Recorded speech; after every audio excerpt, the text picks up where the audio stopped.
in Northern Luzon. Ken banbanag may panggap iti komunidad. Damdaman Radio Sagada.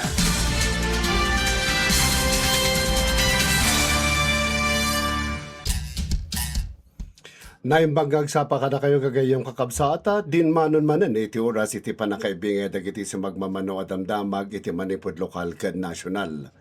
Nangatuod dagiti kaso iti pneumonia ken acute gastroenteritis iti St. Theodore's Hospital iti bulan ti Mayo 2026. Sigon iti na-record panaka-admit dagiti pasyente iti St. Theodore's Hospital iti bulan iti Mayo 2026 ti pneumonia ken acute gastroenteritis dagiti kang runan a sakit anang iturong iti panaka-hospital dagiti umili. Na-record nga da iti 18 nga pasyente nga agtawon iti 0 aging 16 anyos na-admit gapo iti pneumonia. At damot iti 17 a pasyente iti isumet lang nga edad na ospital gapo iti acute gastroenteritis. Naitalamat iti 7 nga akaso iti dengue dagitoy ket amin nga adulto nga adda pakaisaritaan iti panagbiyahe.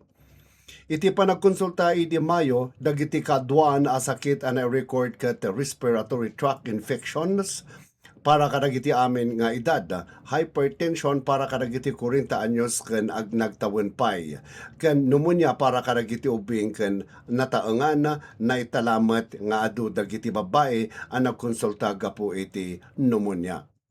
Sigon kini Mrs. Prudence Calpe Senior Nurse iti St. Theodore's Hospital, mabalin ang maliklikan ti respiratory tract infection babaen iti nasaya at panang salimatmat iti kinadalos. Inbili na asaan nga agbingay iti paginuman kanayon buguan dagiti ima mangited iti sanitizer ken mangyeg dagiti bukod danong dagiti ubing no mapanda iti pagadalan. Impalagip na mat nga dagiti adda pneumonia ket masapol nga pagtalin na udon anabara ken na magadagiti bagbagida ken agsukat iti face mask tapno maputiktaran ti bagida ken daduma. Kadagiti adda hypertension impaganetget iti panangituloy iti panaginom kadagiti na reseta a medisina ken regular a panag-check up tapno makontrol ti presyon ti dara.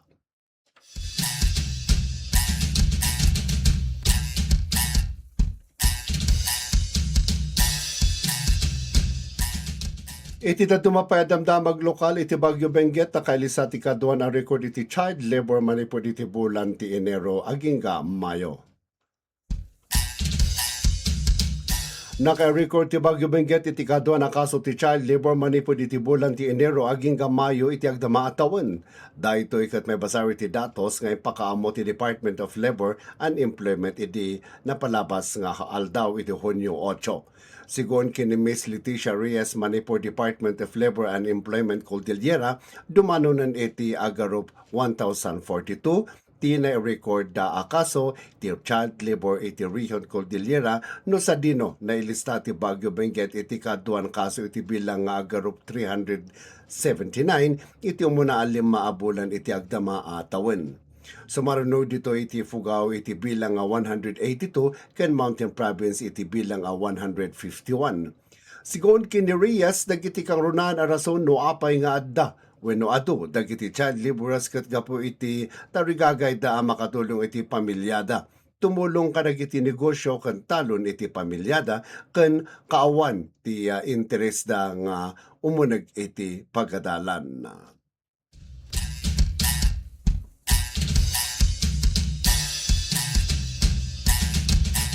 Iti dadumapalakwal adamdamag iti programa ti Department of Migrant Workers CAR na ipay kadagiti OFWs ken pamilyada.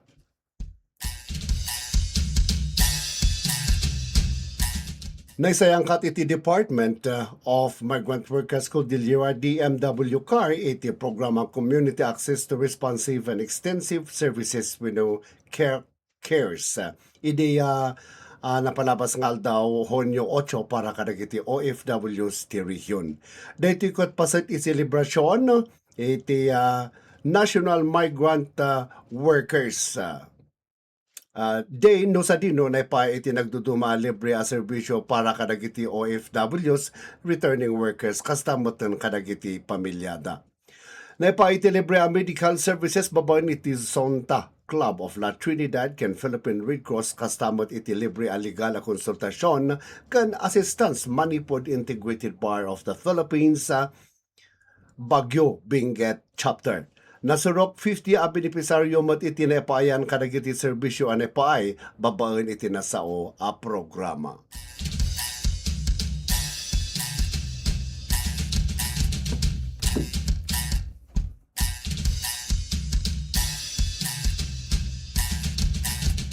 Iti dumapa lokal adamdamag, iti opat a PMA graduate sa tagasagada nagsangpot iti courtesy visit iti MLGU. Ni Second Lieutenant Lionel S. Agyod iti Philippine Army, Second Lieutenant Eileen Clean Fangayon iti Philippine Air Force, Second Lieutenant Genevieve Grail Sigindalos iti iti Second Lieutenant Richie D. Bulingat iti akamang iti Philippine Military Academy wenno PMA talang dangal class of 2026. Nagsangpot iti courtesy visit kini Mayor Felicity Dula iti Hunyo 8, 2026 dito sa Sagada, Mountain Province.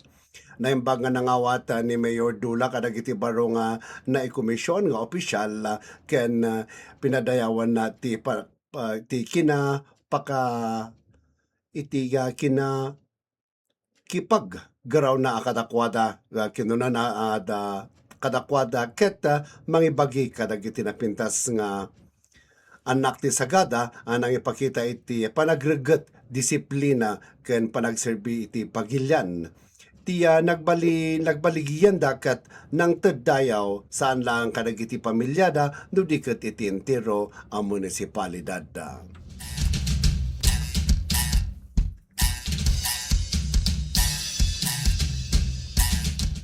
Manipod kadagiti detalye dagiti damdamag nasyonal o pimusay iti magnitude 7.8 ginginiti di Mindanao dumanon iti 40. Dumanon iti 40 ti bilang dagiti pimusay iti magnitude 7.8 agin giniti di Sarangani Province di Lunes June 8, 2026. May basar iti code yan adatos iti Office of the Civil Defense o City opat at tao iti mapukpukaw bayat nga agarop 450 dagiti nasugatan.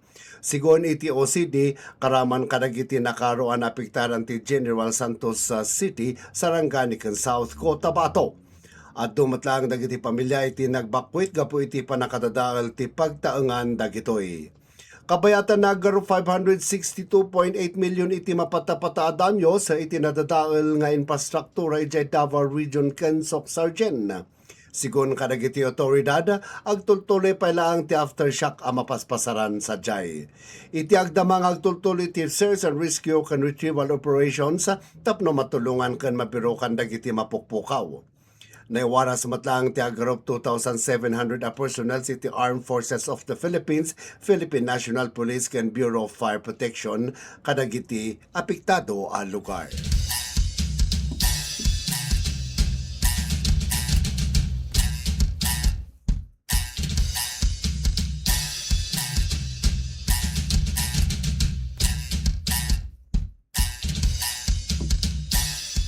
Dagita pa lang gagayam ti maibinga tayo adamdamag itang agsapa wenno tangal daw na imbag nga manen nga daw kada kayo amin nga awan labas sa tinang ibingay kadagiti damdamag awan sa bali ani Manong Yo Arafi gagayam kakailyan ken kaaruba.